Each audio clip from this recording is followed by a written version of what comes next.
இப்போ நம்ம 11ஆம் இடத்துல, அதாவது லக்னத்திலிருந்து 11ஆம் இடத்துல நமக்கு வந்து மாந்தி இருந்தால் எந்த மாதிரியான பலன்கள் அப்படிங்கிறத பற்றி இந்த பதிவில் பார்க்க போகிறோம். இந்த வீடியோவை ஸ்கிப் பண்ணாமல் பாருங்கள். ஏன்னா பரிகாரம் வந்து நம்ம வீடியோவோட முடிவில் தான் சொல்லியிருக்கோம். இந்த 11ஆம் இடத்துல மாந்தி இருந்து என்ன பண்ணணும்னா, நம்ம எல்லாரும் சொல்கிறோம் இந்த 11ஆம் இடத்துல மாந்தி இருந்து சிறப்பான பலன் தான், இல்லைன்னு சொல்லலை.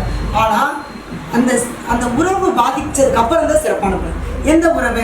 11ஆம் பாவம் என்பது மூத்த சகோதர உறவு.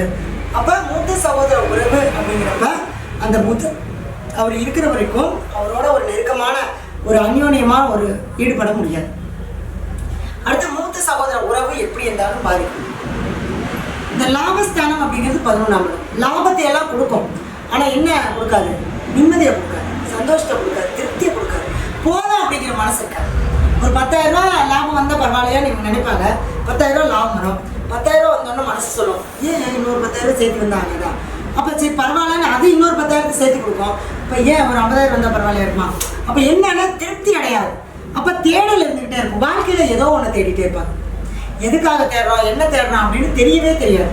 ஒன்று இல்லைன்னா ஒன்று அப்படிங்கக்கூடிய அந்த மாற்றங்களை கொடுக்கக்கூடியது அந்த 11ஆம் பாவத்தில் இருக்கக்கூடிய மாந்தி. அதாவது தன்னுடைய எண்ணத்தையே மாற்றிட்டே இருப்பாங்க. ஒரு நிலையான ஒரு எண்ணத்தில் இருக்க மாட்டாங்க. நிலையாக இருந்தால் தான் அது சந்தோஷமாக துக்கமாட்டது தெரியும். அப்போ நிலையாக இல்லாமல் அது அந்த இடத்துல என்ன பண்ணுவாங்க அப்படின்னா, அந்த எண்ணங்களை மாற்றிட்டே இருக்கும்போது அவங்களுடைய அந்த மனம் மாறிட்டே இருக்கும். அப்போ திருப்தி இருக்காது. அப்போ எதுலேயுமே ஒரு பற்று இருக்காது. இந்த 11ஆம் இடத்துல இருக்கக்கூடிய மாந்தி இருந்தது அப்படின்னா, இந்த ஷேர் மார்க்கெட்டு இந்த அதிகமாக லாபம் வரும் அப்படின்னு சொல்லி நம்பி போய் செய்யக்கூடிய வேலைகளை கட்டாயம் தவிர்த்துக்கணும். கண்டிப்பாக அதனால உங்களுக்கு என்ன வராது? பணம் வரவே வராது. அது எல்லாம் மாந்தி என்ன சார்ந்து நிற்குதோ அது சார்ந்து ஒரு வேலையை செய்ய வச்சு கொண்டு போய் எல்லாத்தையும் லாக் பண்ணிக்கணும். அடுத்தது சீட்டு போடக்கூடாது. சீட்டு போட்டு 3 போயிடுவான். இல்லை அடுத்தவங்களுக்காக ஏதாவது சீட்டு கட்டிட்டு இருந்தீங்கன்னா அந்த சீட்டு அவன் எடுத்து போயிடுவான், நீங்கள் தான் பண்ண மாட்டேன். இந்த 11ஆம் பாவம் அப்படிங்கிற ஒரு விஷயத்தில் மட்டும் நீங்கள் கை வைக்காமல் இருக்கணும். சங்கத்தில் வந்து தலைவராக போடுறேன், செயலாளராக போடுறேன், பொறுப்பாளராக போடுறேன், எந்த பொறுப்பும் வேணும்னு கம்முன்னு வந்துடும். இல்லைன்னு வச்சுக்கங்களேன், போடுவாங்க, நல்லா தான் இருக்கும், கடைசியில் அது நமக்கு பகையாக போயிடும். அப்போ இந்த மாதிரியான விஷயங்களுக்கு இந்த 11ஆம் பாவத்தில் இருக்கக்கூடிய மாந்தி சிறப்பை கொடுக்காது. இந்த சகோதர உறவு அப்படிங்கிற உறவு இழந்ததுக்கு பின்னாடி தான் அந்த மாந்தி பகவான் அந்த கர்மா அதோட போயிடும். அதுக்கப்புறம் தான் இவங்களுடைய வாழ்க்கையில் நல்லா இருப்பாங்க. சொல்லுவாங்க, எங்கள் அண்ணா இதானதுக்கப்புறம் தாங்க என்னோட வாழ்க்கையில் ஒரு முன்னேற்றம். எங்கள் அண்ணன் இன்னைக்கு வரைக்கும் என்னைய தெய்வமாக பார்த்துக்கிறான். அதெல்லாம் கிடையாது. உங்களுடைய அந்த மாந்திக்கு அவர் ஒரு பரிகாரமாக இதாகிட்டு அவ்வளோதான், பரிகாரம் ஆகிட்டு. அப்போ மூத்த சகோதர உறவு சரி இருக்குது, இதான் பிரச்சனையை அனுபவிச்சுட்டு இருக்கிறோம்.